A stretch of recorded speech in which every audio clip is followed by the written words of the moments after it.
Hello, parents. Thank you for joining us on this virtual open house. I'm going to go ahead and jump right into the PowerPoints. So as you can see, my name is Mr. Takach. I am your student's 7th grade ELA teacher. This is my first year teaching 7th grade. I've been the 8th grade language arts teacher at Baldwin for the last 5 years. This is my 6th year at Baldwin and my first year, like I said, doing 7th grade. So far, it's been good. I've been enjoying the students, been enjoying the reading so far. A couple things I want to say before I start, just a couple things about me, just to get to know me a little bit more. So like I said, I've been at Baldwin now for 5 years. This is my 6th year. I'm actually a Baldwin alum. I graduated from Baldwin in 2011. I went to school here from 6th through 12th grade. Then I went off, graduated from the University of Florida, and then immediately came back and have been at Baldwin ever since 2015. I am indebted to Baldwin. It helped me be successful in high school, middle school, and also in college. And so I try to regurgitate that attitude, that success into your child's mentality when it comes to school. I'm also very involved with Baldwin. I do a lot with the athletics at the school. I've coached 3 different sports while I've been here. I currently am still the middle school baseball coach. I'm also the assistant high school athletic director. So like I said, I'm very indebted to Baldwin, and I try to instill that sense of pride that we have here in Baldwin into all my students, to where they can feel proud of the school that they are attending. So I'm gonna go ahead and jump into specifics with my class. So as you see on the screen, the only class of 7th grade ELA I have is this one, and it's fully online. So these are students, unfortunately, I won't be able to see in person, but perhaps next year when I have them in 8th grade, and once things with everything in the world has settled down a little bit. So I'm going to go over some key notes for this course. So the main textbooks students will use does have online access.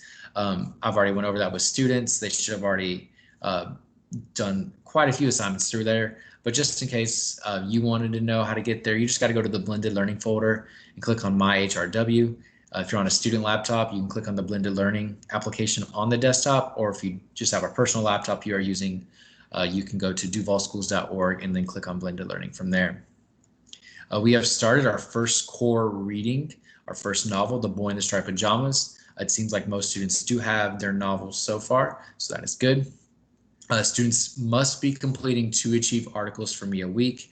These must be done online, and sometimes will have to be done outside of school hours for homework. It just depends on the week. Some weeks I'll be able to give class time to where the students can complete their Achieves, but sometimes I will not be able to elicit class time to where they have set aside time for Achieve. So just remember that they have, no matter what, they will have 2 Achieves due for me a week. I've already have some students that are falling behind with that, and they're already owing multiple Achieves. Achieves are easily can be made up. So let's just say one week you forget to complete the Achieves. That just means the next week you'll have 4, right? Because you didn't do any last week, so there's 2, and then you have 2 that are due this week, so that's 4. So make sure your child is not falling behind on Achieve. It's something that it's not difficult, but it's something that could easily put them behind if they forget to do it for a week or 2. How to turn in work in tutoring. Turning in work will be submitted through Focus. I will accept work to my email, but I prefer Focus. Do not send work through Teams. So kind of clear. Most work should be submitted into Focus. Now, if there's ever an issue, Focus isn't working, and I know that happens more often than it should. You may email it to me. Sometimes there's a delay. Sometimes I'll have a student say they just send an email to me, and I don't get it till 20 or 30 minutes later. But I do get it. So that's why I do prefer Focus, because it's instant. I can see it right then and there. But email in a pinch, but do not upload work to Teams, because I will never check Teams for work. Teams is just our meeting place where we'll have our live lessons and where I'll take attendance and stuff like that. But all work will be submitted through Focus, or like I said, email as a backup. For tutoring, I will help students virtually from 2 to 3 any day, Monday through Friday. I simply ask for students to plan the day with me in advance. And so, as I said at the beginning, I do a lot of things after school. And the reason why I don't have a set day is because, as I mentioned, I'm one of the athletic directors here on campus. And so some days I may have to be an athletic or I may have to run the set of games on Monday. And then the next week it could be on a Wednesday. And then the next week after that, it could be on a Tuesday. So it just depends each week. So that's why I don't have a set day. So if a student comes to me at least a day in advance and says, hey, Mr. Takach, can you help me online? I need help with, this writing assignment. Can you help me from 2 to 2:30 on this Tuesday? And as long as I'm free, I'm always going to say yes. Always going to say yes. But if that's where I have another obligation to where I have to help something else first, then I'll be like, well, how about Wednesday? I'm free on Wednesday that week. So that's why I just ask for students to come to me in advance. But just know, as long as I don't have anything personal, like, I have to, we're going out of town or I have an appointment or something like that, which is rare. I'll always say yes to helping your student out, staying after, helping them online with whatever assignment they may need. Grading policy and makeup work. So this is kind of the breakdown of how I, do grades. Classwork is 10 points. Achieve 3000 is 20 points. Thought questions on Achieve are 10 points. Essays are 60. Common assessments are 40. Those will be quizzes that we have every other week. They're kind of like Achieves, but they are a little bit more difficult because they are on grade level. Achieves aren't necessarily on grade level. They're on your student's reading level, but common assessments are on the child's reading level. Are on grade level. Those will be every other week. Of course, they'll be done online. Notebook checks. Oh, I meant to take that out of there. That's for my in-person students. I won't be doing notebook checks because this is a class that is fully online. They have just been submitting their notes to me, and I've been counting it as a classwork grade. So that's been taking the place of notebook checks. So I apologize about that being in there. End-of-quarter exams are 50 points. The amount of points students earn divided by the total points possible will produce their quarter grades. Or just check Focus. Focus can do the math for us, right? So keeping tabs, please check Focus multiple times throughout the week. I'd hate for you to check Focus one day and your child have an 84 and then you haven't checked it in 2 weeks and their grade slowly starts to slip and you check in and then they have a 64. So just check Focus, a couple of days a week.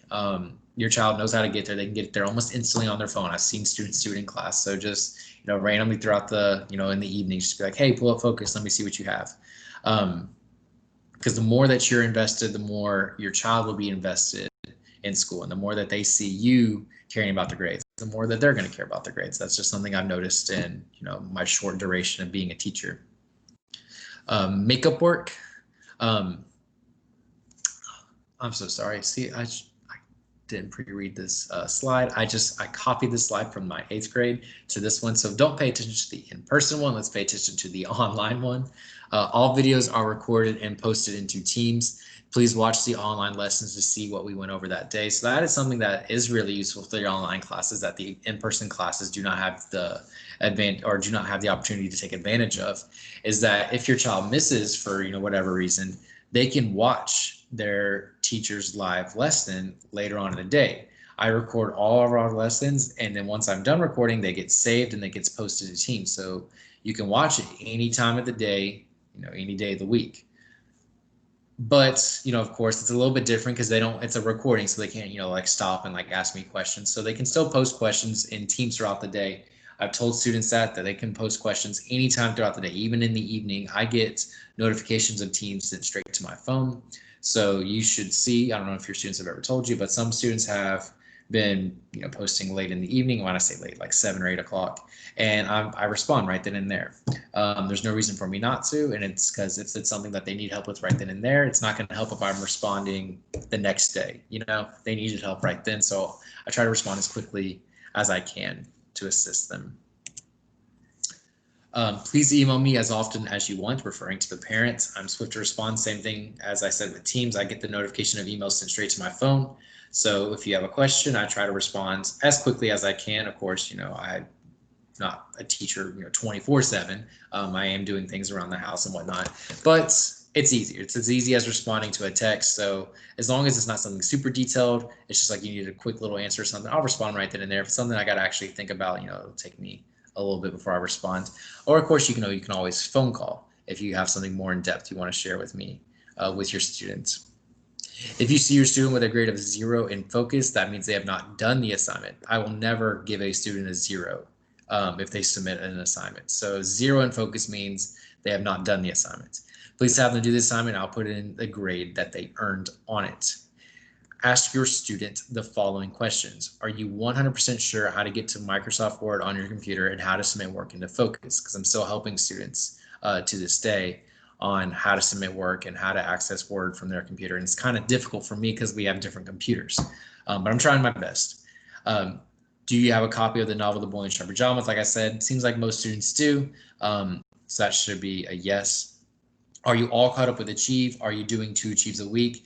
This is important because students can really fall behind on Achieve. I assign 2 a week, so if they go 3 weeks without doing it, that's a lot of Achieves that they have to do. But like I said, any Achieve can be made up. So let's say you forgot to do an Achieve 1 week. That next week you should do 4, 2 for what you didn't do, and then 2 for the upcoming week, or the current week, I should say.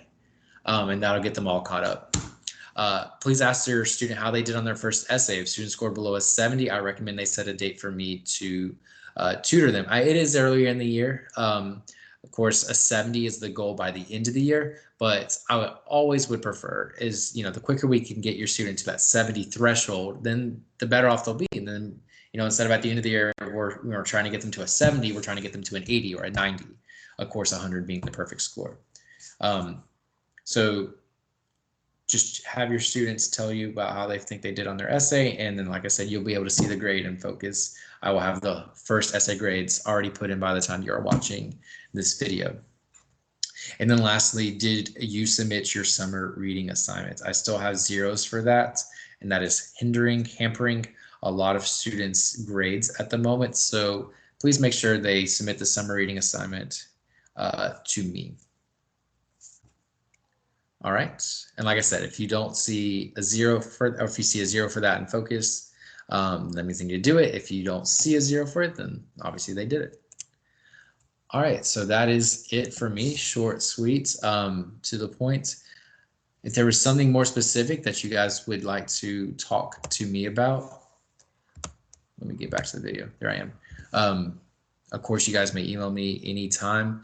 But like I said, I feel like that was a pretty concise, to the point PowerPoint. So I'm going to go ahead and end this video. Thank you guys for watching. I hope you guys enjoy the rest of your evening.